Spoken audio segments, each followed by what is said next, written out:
Morning squad, it's a new day, it's a new week, and it's a new quad. We're out here with the ASTRORC CarbonFly 80 and we're going to give it its first look, its first fly, and we're just going to sort of see what this thing is all about. Would we recommend it to anybody? Who would we recommend it to? And we'll take it from there. So let's roll some footage and see exactly what happens. Yes, let's go. So ASTRORC CarbonFly 80 maiden flight. And it's very quiet, seems quite responsive for a 2S.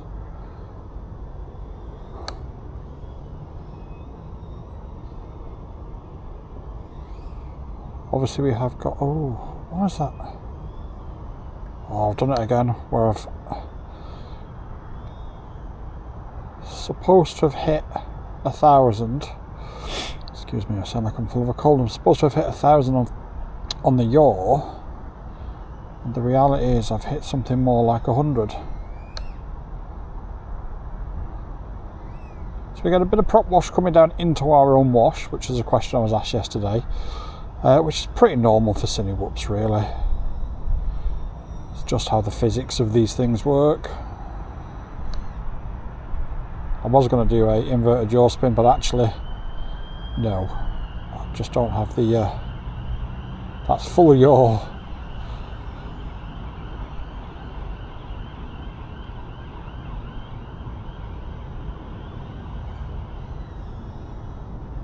But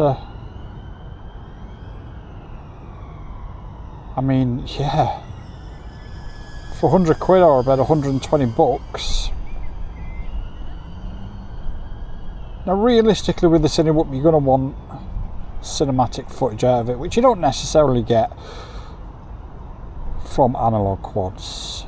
So you probably, unless you're just buying this to learn how to fly, and to be fair, it flies really well, it's very compliant. And obviously with the prop guards, you've got a bit of safety. You've got a decent range here as well, look. No problems. Obviously if you've got a bit of break up on analog, you just go up in the air. But overall, from a maiden flight's point of view, in the cold and the miserable weather of England's winter, not too bad at all. These goggles pinch my nose, hence why I sound like I'm full of a cold. Obviously the quality of the image isn't the same as digital, but neither is the price. So, and obviously I'm aware, like I said on the shorts the other day, that my American friends do need a viable alternative. Now before DJI came along with the 03 and then the 04, going to bring it back, we all used to fly with GoPros, and that's the thing that's really gone away, or action cameras should I say, and that's the thing that's really gone away since the 04 and the 03. Maybe that's something we need to normalise bringing back by the looks of this. Where the difficulty arises of course is that regulators now want us to be sub 250.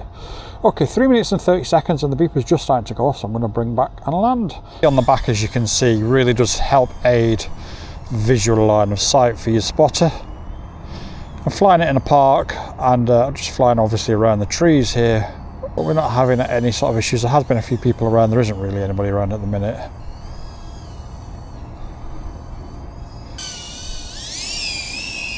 Not a lot of money. And you really can put it on it. I don't know what the top speed is, we'll have to work out and see if we can actually get a GPS in here. I'm not sure on the flight controller, but when you put it on it, it really does eat up that ground pretty fast. And despite a couple of high-speed runs, we're at 2 minutes and 30 and the battery's not quite dead yet. We're not far off.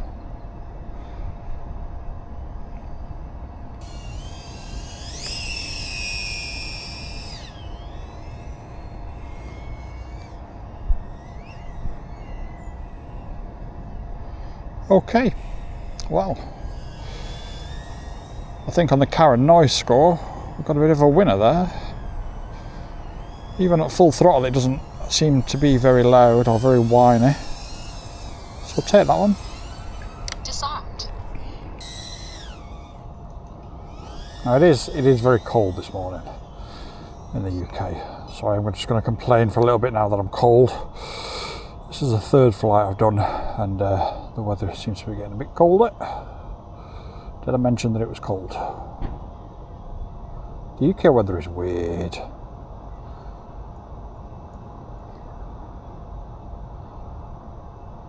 As you can see, I'm at full stick deflection there on the yaw because I made a mistake with my rates. It is USB micro, not USB-C, so unfortunately I can't make a change just yet.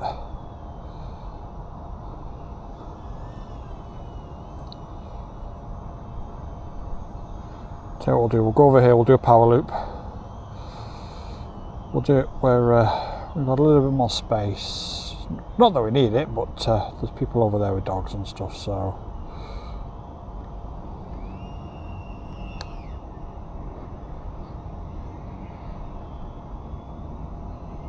God, this is so much fun. And for 100 quid,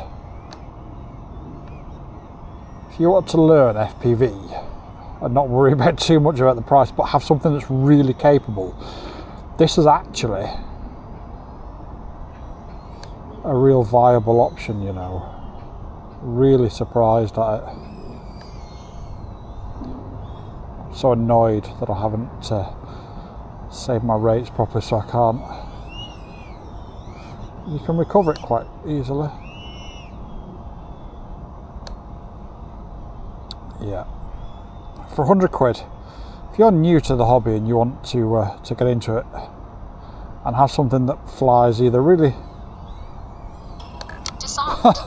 Let's go and check it. That was my fault. I was undecided as to which way to go, so I didn't go either way, and because I didn't go either way, it's actually quite hard to do, you know. Well, we've crash tested it, if nothing else. Now, I've brought my controller with me because if we can't find it, if I just turn the controller off, the beeper will beep,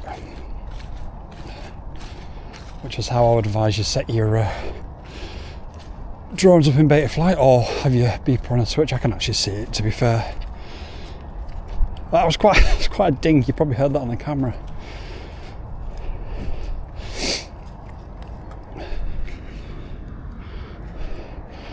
Yeah, no problems. No problems. What we'll do, we'll just get back to solid ground and we'll retake off and just make sure everything's okay. I'm not even going to unplug it. We'll retake off, make sure everything's okay, because that was quite a ding. Well, you don't need to wait for the review for the crash test of the Astro RC, because we've done it right now. Because I'm an idiot. Like I say, part of it was down to the fact the rates are wrong, but part of it was just down to the fact I just couldn't decide, do I go left, do I go right? And I went neither way.